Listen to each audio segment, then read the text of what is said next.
Assalamualaikum warahmatullahi wabarakatuh. Hari ini kita akan membahas mengenai mindset jualan gitu ya. Yang mana kita udah kemarin juga sempat membahas gambaran kecilnya gitu ya dari mindset jualan. Nah, kali ini kita akan membahas lebih detail mengenai mindset jualan ini. Jadi jangan kaget teman-teman, karena mindset jualan ini seperti merubah prinsip ya. Jadi seperti merubah otak teman-teman gitu ya. Lebih di upgrade gitu, jadi ke mindset yang baru. Kalau misalkan masih suka ada kepikiran gitu doang, atau misal bilang udah tahu yang seperti itu mah, atau ngomong doang ini mah gitu. Nah, hal-hal yang seperti itu kalau muncul gitu ya, berarti teman-teman belum punya mindset jualan. Apalagi kalau mau posting jualan aja teman-teman masih ragu, masih malu dan sebagainya gitu ya. Berarti mindset jualannya masih belum benar. Nah, perkenalkan, dengan saya Teh Hilmi, bisa dianggap sebagai teman curhat teman-teman ya, untuk membahas mengenai marketing, agent atau distributor, atau kita sebutlah marketing gitu ya. Nah, di sini pembahasan pertama yaitu jualan versi lama. Jualan versi lama ini di mana dulu sebelum ada digital marketing ya teman-teman. Seperti door to door gitu, ke rumah-rumah. Pakaiannya tuh pakaian rapi, layaknya sales, menawarkan barang ke setiap rumah gitu ya. Nah, mungkin kita pernah mendengar itu dari orang tua kita, atau kita melihat sendiri gitu ya. Ngelihat orang ditolak, terus melihat mereka panas-panasan, kemudian terlihatnya seperti lusuh gitu, bikin malu gitu ya. Kayak harusnya kan dengan pekerjaan ini tuh gengsinya misalnya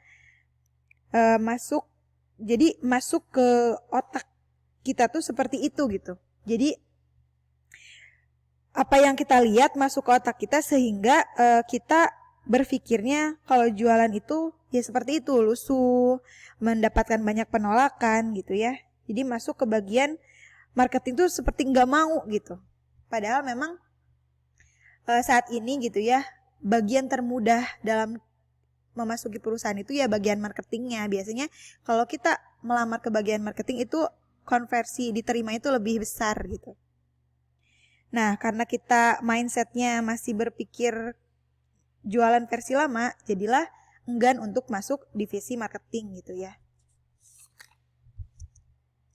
Nah, kalau kita melihat jualan versi modern,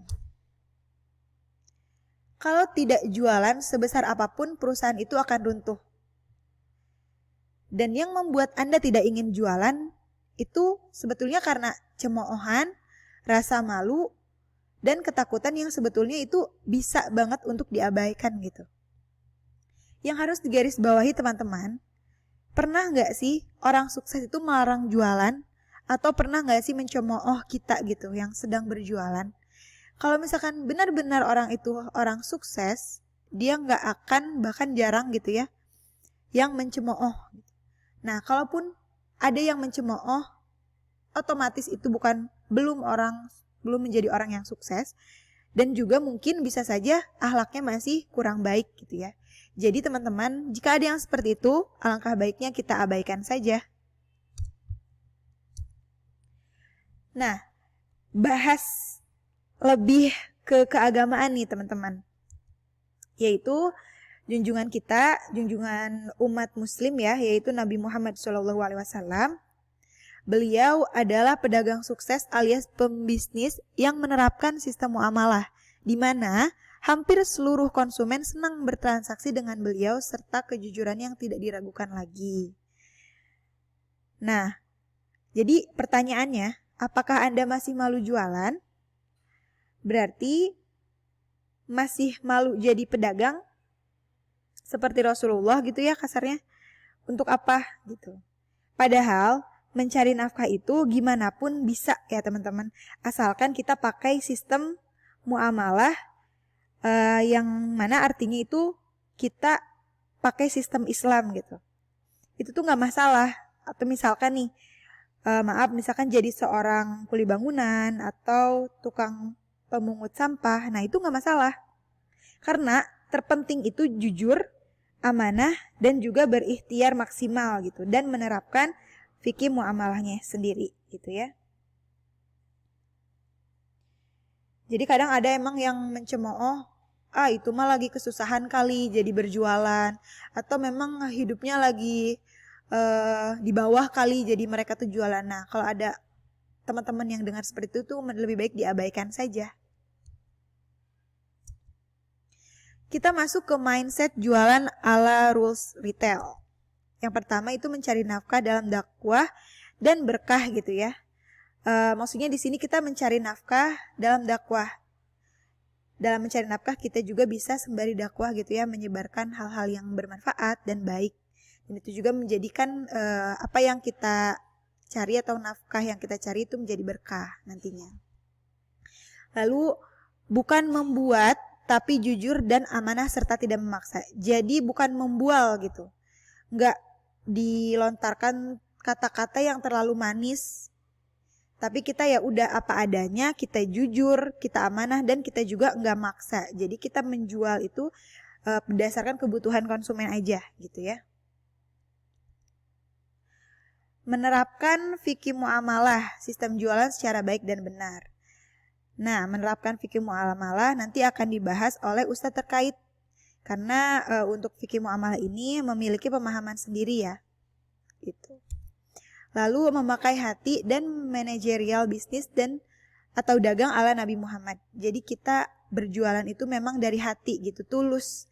Membantu konsumen menemukan produk atau yang sesuai dengan apa yang mereka sedang cari gitu ya. Nah, juga memakai cara Nabi Muhammad SAW di fikih muamalahnya itu. Nah, tujuannya itu adalah material ya teman-teman, yaitu qimah materi gitu. Walaupun kita menerapkan dengan baik hati dalam Islam ya, jadi bukan berarti kita tidak mengambil keuntungan gitu. Jadi setiap kegiatan kita harus ditetapkan tujuannya. Jadi misalkan berjualan itu karena mau kaya gitu ya. Nah itu gak apa-apa. Dengan niat yang positif dan besar. Jadi kita berjualan mau kaya karena kita misalkan punya goals itu akan memberangkatkan kedua orang tua haji, atau memberikan rumah, atau kita mewujudkan apa yang dicita-citakan dari dahulu gitu ya oleh orang tua kita. Jadi tujuannya jelas gitu ya. Nah juga maksudnya adalah membedakan antara tujuan sosial dan bisnis. Karena ini yang sering disatukan dan salah persepsi. Jadi kita harus mengerti nih dan paham tujuannya tuh kemana. Kalau tujuan sosialnya berarti beda nih sama tujuan bisnis. Karena ada dulu dari zaman Nabi, ada seorang saudagar yang bisnisnya sudah besar gitu ya. Karena ranahnya bisnis, orang tersebut gitu ya, meskipun hanya 1 rupiah itu tetap ditagih gitu. Karena ya memang itu seharusnya seperti itu gitu. Jadi harus bisa memiliki tujuan yang jelas, yaitu tujuan yang jelas mendapatkan material dan juga memiliki niat yang benar dan positif gitu ya. Lalu tidak ada lagi atau jangan ada lagi malu dalam berjualan. Kenapa? Karena itu adalah mindset lama nih. Justru sekarang jualan adalah membuat kaya gitu. Bisa banyak kita ambil contoh gitu ya. Memang jualan itu yang membuat kita memiliki uang nggak stuck di situ aja gitu. Jadi bisa kita peroleh lebih banyak dan itu membuat kita kaya. Lalu merasa pekerjaan rendah, merasa seorang penjual itu rendah gitu kastanya. Padahal semua perusahaan itu membutuhkan tenaga penjual. Tanpa menjual perusahaan itu mati kutu. Jadi banggalah menjadi seorang penjual gitu, atau menjadi seorang marketing. Lalu jangan takut ditolak. Penolakan dalam berjualan itu biasa. Namanya nawarin ya bisa ditolak kan gitu. Dan itu pun bukan aib gitu. Jadi bukan untuk menyakiti kita.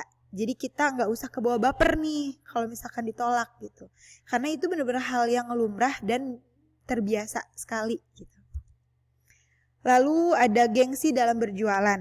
Nah, kita tidak bisa dikekang lagi oleh gengsi karena bisa jadi yang jualan justru lebih kaya dan lebih banyak sedekahnya, yaitu Anda. Amin. Jadi buat apa lagi gengsi gitu ya teman-teman. Sedangkan yang kita lihat juga saat ini yang mana orang yang sering muncul gitu ya, public figure yang sering muncul di YouTube, di TikTok atau di Instagram. Nah itu mereka ada basicnya juga jualan gitu. Jadi mereka aja yang udah kaya, yang udah terkenal masih jualan, ya kenapa kita harus masih ada gengsi gitu. Oke? Nah, kita masuk ke step jualan laris. Yang pertama itu ada niat dan target. Niat yang bagus dan target yang jelas. Misal 300 botol selama 1 bulan penjualannya. Nah, otomatis niatnya sudah bagus, positif, dan ditargetkan dengan jelas gitu. Lalu ada rencana dan strategi. Kita sudah ada niat dan target nih. Marilah kita susun, rencanakan. Nah, dan strateginya seperti apa? Disusun juga. Lalu ada action dan evaluasi. Setelah kita rencanakan dan kita strategikan gitu ya mau seperti apa, kita mulailah action gitu. Setelah action, lakukan evaluasi. Nah, selanjutnya itu ada marketing langit. Marketing langit ini akan kita bahas di pembahasan selanjutnya gitu ya. Tapi bocorannya adalah marketing langit ini adalah perpaduan antara ikhtiar kita dan doa. Jadi powerful banget sih di marketing langit. Lalu ada tidak berhenti action dan evaluasi. Maksudnya gimana? Nah, kita tidak berhenti action nih. Misalkan kita sudah action dari awal. Tadi ya setelah kita membuat rencana lalu kita action. Ternyata hasilnya masih belum memuaskan atau hasilnya belum sesuai dengan apa yang kita inginkan. Nah, di sini kita diberikan untuk tidak berhenti gitu. Tidak berhenti untuk action. Jadi terus aja kita lakukan gitu ya, dan terus evaluasi apa nih yang kurang, apa nih yang masih kurang tepat gitu. Lalu konsultasi pada ahli. Jadi ketika semua rencana dan strategi udah kita lakukan, juga evaluasi udah kita lakukan, kok masih gini-gini aja, masih stuck aja. Nah itu bisa konsultasi kepada yang ahli. Biasanya kan mengetahui ya kalau yang ahli itu kendalanya itu di mana. Nah, di next video kita akan membahas mengenai tawakal, yaitu marketing langit dan ikhtiar maksimal. Nah, ini semoga kita bisa kupas lebih detail lagi terkait materi langit dan ikhtiar maksimal di kesempatan berikutnya gitu ya, teman-teman. Oke, terima kasih. Semoga bisa diambil manfaat sebanyak-banyaknya dari video yang telah disampaikan. Terima kasih. Wassalamualaikum warahmatullahi wabarakatuh.